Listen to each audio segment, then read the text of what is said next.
Hello and welcome to the Fulhamish quick take after Fulham's 1-1 draw against West Ham in the Premier League. A 94th minute equaliser from Danny Ings has ruined all of our Saturdays. Thank you very much, Danny Ings. Hello, Farrell.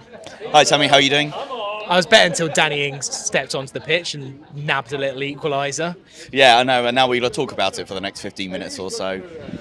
Brilliant. Anyway, we are here at Craft Beer Co., which is situated at Hammersmith Broadway, a small family-run business, and they sell the best beers in London. Absolutely beautiful craft beers. I'm drinking a Tomorrow beer, which is actually they're non-alcoholic. It is absolutely lovely. What have you got? I've got something called The Greatest Love Story, which is maybe not an analogy about how I feel about Fulham and me. It is the perfect place for a pre-match pint or to drown your sorrows after a 94th minute equaliser. Thanks to everyone at Craft Beer Co. Right, Farrell. I guess we'll start off kind of at the end because that's what we want to talk about. I mean, it's just hugely frustrating, and I feel like we brought it on ourselves a little bit. Oh, absolutely. The frustration comes from the fact that our attacking players are probably the reason why we've come away with nothing today. You did get a point. We did, yeah. Well, yeah, that is true. It feels like we got nothing. Yeah. But they had every opportunity to either put the game to bed or close the game out. It's just such a lack of experience, a lack of game management. Too many players trying to do too much with it. I think Marco set the players up so well to get so much from this game. It's like he gave them a map to a treasure chest, and then when they eventually got there, the players found out that they've lost the key or something like that, and then while they're trying to find it, they realise Danny Ings has gone and nabbed their car or something like that. It's just we had every opportunity to come away with 3 points, and I've only got one. They got back to the beach and then Danny Ings turned on them and stole all the treasure. I mean, first half, trying to bring it back to some positivity, I thought that Fulham were good. I thought we deserved our 1-0 lead, maybe even deserved to have a bigger lead at half-time. And it was a really, really well-worked goal. Lovely ball from Pereira. Kind of weird defending from West Ham. They seemed to stop. Smith Rowe had all the time in the world to pick out Raul Jimenez, who flicked it home well. We were good value at half-time for a 1-0 lead. Yeah, absolutely. And it's lovely in its simplicity. We sort of drew West Ham out a little bit, but they seemed fairly stable. And Emil Smith-Rowe saw that gap. Pereira find him with a nice ball. And then Raul Jimenez is doing what he does all the time. He ran to that near post, got a lovely little finish on it. It was simple because these players are very, very technically gifted. But you feel like as the game wore on, some of those chances were getting less and less. But Fulham were on top most of the game, let's be honest. West Ham did have a couple of chances second half, but we'll come on to it. But I felt like technically Fulham were really well set up, especially with Smith Rowe and Pereira sitting a bit deeper, sort of like playing like two sort of perpendicular eights in the sort of like level with the tram lines of the box. And you're impressed with that word. Yeah. And they were causing West Ham all sorts of problems, especially in like the half spaces in between sort of defence and attack. And we were getting a lot of reward through that way. But there was a weird moment of chaos when Traore ran through on goal, which, we'll talk about the penalty in a minute. Well, I'm happy to talk about it now. For me, I think it could have been a penalty, but I understand with the referee's call that VAR was never going to overturn it. But I do think on reflection, on looking at it, he puts his hand on Traore, and I think it's a foul. The frustration is that literally 5 minutes later, he gives an almost identical foul to West Ham for what seemed like the very same thing. But not in the box, is it? Yeah, exactly. And I think, Marco, I did see one of the quotes after the game, and Marco did say for him it was a clear penalty, and he said the referee was in a very good position to see it, and I've seen it. It does look like he's in a good position, so I don't really understand why it wasn't given. Really, Kilman's completely the wrong side of Adama Traore, and there's one place you don't want to be is the wrong side of Adama Traore. And he, Traore is kind of smart. He doesn't dribble it that well. He should be firing away, but he sort of like gets holed up a little bit. And Kilman just goes straight into the back of him. It should be a penalty. Yeah, I agree. I understand that it wasn't so obvious that they were going to realistic. I kind of felt at the time. I mean, there was quite a funny moment, I think, in the Hammersmith end where I think we thought that the referee was going over to the monitor. I kind of was thinking, don't they normally announce when the referee's going to the monitor? But anyway, we all got excited, and actually he was going over to give Marcus Silva a yellow card, which was not enjoyable, but semi-funny in hindsight. Anyway, I mean, second half, I felt like, yeah, West Ham did grow into the game. They made 2 subs at half-time, which I think was a clear indication of what Julian Lopetegui thought of the first half. And West Ham did improve. I felt like we struggled a little bit to adapt to their system, but Fulham had chances on the break. Yeah, I thought what West Ham did that was quite interesting was bring on Paqueta a bit deeper. That sort of like actually stifled us in the midfield a little bit. Yeah. I felt like there was this weird chess game going on all throughout the game. You know, they made a couple of changes, then Fulham changed their shape a little bit. We saw Pereira dropping a bit deeper and Smith Rowe a bit closer to Jimenez and then to Muniz. And then some more changes happened. We saw Tom Cairney come on and we played a sort of double pivot. There was this, you know, and then sort of West Ham sort of played more sort of wing back formation, and that sort of helped them sort of on the wide. So there felt like this weird chess game going on throughout the whole game. And yeah, you were right. We had them chasing us all through the game. We were so good on the break, but we just weren't able to, you know, it comes back to that wastefulness when we do get it into those, you know, those half decent positions. And I felt like we were overplaying it so much. Adama Traore probably tackled more of his own players than he did the West Ham players. Pereira became more and more wasteful in the game as well. He became quite a frustrating figure despite his good performance in the first half. And, you know, to use that chess analogy again, somehow we backed this king into the corner, but Lopetegui's come away with a stalemate. You're on fire today. I thought that Alex Iwobi was really, really good first half. I thought he looked absolute class. And I was quite surprised to see him come off. But on came Reece Nelson. Wow. I like a bit of Reece Nelson. What a cameo. I mean, he looked absolutely electric. Not a massive amount of end product, and actually he had a good chance himself where he went through and it was quite a tame shot at Areola. I think he actually could have done a little bit better, but well, his first substitute appearances go. I maybe just never quite realised he was so electric. I thought he was a bit like Alex Iwobi. I thought he was a graceful, skillful player, but actually he had some rockets in his boots. Yeah, I loved it. The way he sort of like, his first touch was to really attack the defender straight away, and I think that Soufal was really taken aback by it quite so much.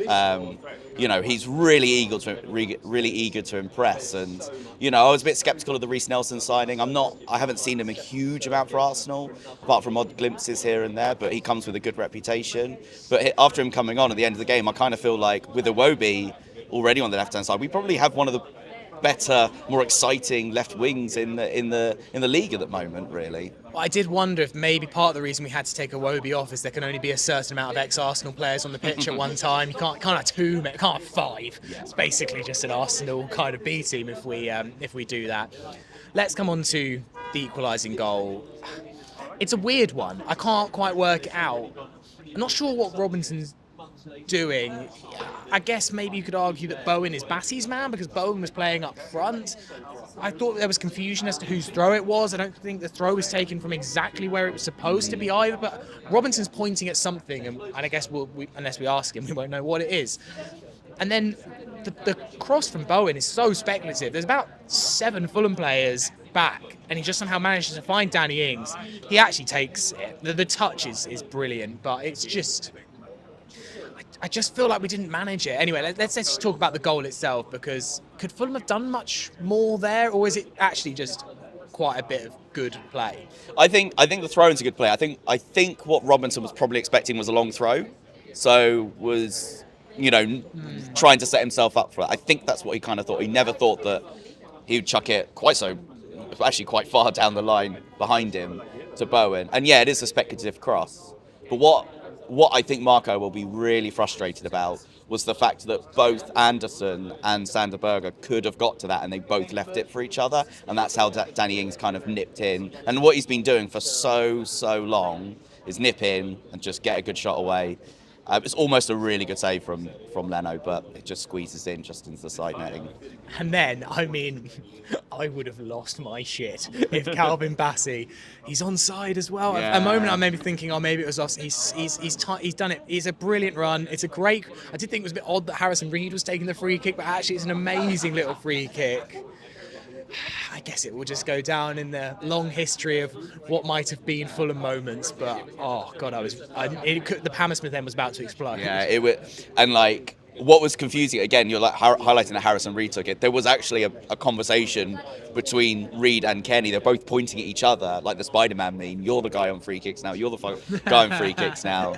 But yeah, Harrison Reed took it. It's a lovely little free kick, and Bassey he should have done better. He should have done better. He gets too much head on it. Yeah. Which is normally a good thing, to be honest. But the same thing that Adama Traore did two or three times in the game. Like he timed his ones really, really well from the back post. Sorry, this is a bit of a side note. No. Adama Traore from crosses from the left-hand side. He timed his runs really, really well, but got too much head on it. And the only thing I just wanted to come on to before we finish, Fulham's game management here. I felt like maybe 75 to 90 minutes, I felt like Fulham had moments where we could have been a bit more ambitious, gone and got a second. There was a particular moment that I felt where Kearney got the ball. It was maybe a 4-on-3. It wasn't a complete overload, but certainly I felt like Kearney slowed up a little bit, was a bit like, oh, let's go to the corner. There was still quite a lot of the match left. Then in the 90th minute, where I would forgive you for doing that, it felt like Fulham was suddenly trying to find a second. Leicester, I felt like we didn't hold on very well when we got away with it. We obviously conceded a late goal against United. I felt like Ipswich, we were massively under the cosh late on there as well. I mean, look, good teams are always going to put you under pressure late on. I just feel like we're inviting it a bit, and I always felt like Marco Silva teams. And maybe it's easy to say that when we're in the Championship, but I always felt like we were better at killing off games, and this season we're struggling, and it's twice now we've lost points late on. They had so many chances to take it to the corner if they wanted to, and I felt like we were just giving the ball straight back to them every single time with nothing to show for it. No good chance, no good shot away, kind of half chances to sort of do something with it. But I felt like the decision making was really poor at the end. And even when, it might be the second or third best decision, but the execution was even worse a lot of the time, especially from Traore. Muniz was like trying so hard to impress. I think he really wants to get his place back into the team, and it didn't really work for him as much as you would like. But I saw enough of him to think that no, he's still a really good Premier League striker. But yeah, I think some of the decision making really at the top end of the field really let us down. Harrison Reed was at times our furthest player forward, which when in injury time when they're trying to sort of not necessarily slow the game down or win or get a second goal, it just probably might not be where you want a nippy tackling player like Harrison Reed. You want him in the midfield, stifling, getting the balls forward. But I think Marco will digest this. The players will definitely know where they've gone wrong. I certainly rely. I think overall, I'm really, really pleased with the performance. It feels shit now, but like overall, it was a really good performance. They did more than enough to win the game, and a solid foundation for the rest of the season. Yeah, and I think for me as well, like in the cold light of day, we'll look at this, a 1-1 draw against West Ham, who are definitely, for me, one of the top 10 sides in the league. Look at the amount of money they've spent in the summer. Look at some of the quality they have on the pitch. Look, it's gutting when it's a 94th minute equaliser. Of course it is. But in the cold light of day, it's 5 points from 4 games. It's a good return. We've only lost once. And a point against West Ham is okay. Yeah. I wanted to win today, and I think we had an opportunity to get it, and no doubt the players will be gutted. But I think on reflection, and maybe on Monday, I'll come away thinking, not great, not terrible. No, exactly. I think there'll be a lot of fans who are like, no, this is our opportunity to pick up some early wins, and it was. Yeah. This is going to be a missed opportunity. There's absolutely no doubt about that. But you consider how it's more minutes in the belt for. There's a lot of new players in this squad that need to be bed in. We know how much of a tactical perfectionist Marco Silva can be, so it takes time to get these players used to the system. It was Anderson's full debut. He was brilliant. He was brilliant. I'm obviously made a Yeah. mistake, potentially made a mistake for the goal, but I loved good. seeing that right foot. Yeah, absolutely. I mean, the first time he raked that ball from right with his right foot over to the left wing was just absolutely sumptuous. You know, it felt like all the little butterflies in my stomach started going for it. But I thought Bassi alongside him was still really good as well. Kenny Tete was great on the right hand side. It was a bit tricky up against Kudus from time to time, but I mean, Mohamed Kudus is Mohamed Kudus, you know. But yeah, like there were some really good performances today as well. One I'd like to point out is Sasha Lukic. I think before he had to be pulled off because I think the yellow card rattled him slightly. But before that, I was very, very impressed, especially with his positioning. He always seemed to be in the right place at the right time. You know how João Palhinha can sort of make up for it by the fact that, you know, his athleticism and his tackling ability can sort of thunder through players. Lukic didn't need to do that very much, and I love the way he sort of picked the ball up, played it simply, and drove. And his decision making was excellent. That might be testament to how Marco Silva has seen how he wants to set up, and Lukic has learned from it. But I think Berger's got a tough ask on his hand to win plays back from him. Well, look, Farrell, obviously disappointing result, but I think maybe I've come out of this. There were some positives today. There were a lot of positives, and it's one moment at the end. It's gutting, of course, but hopefully, if we can get a win against Newcastle, that's still not a bad return for me. So, fingers crossed. Thank you very much. Enjoy the rest of your greatest love story. Yep. Let's hope we have another love story soon. Thank you very much for watching. Drop your thoughts in the comments, and if you haven't subscribed to the channel, hit subscribe. Thanks very much for watching. Come on, you Whites.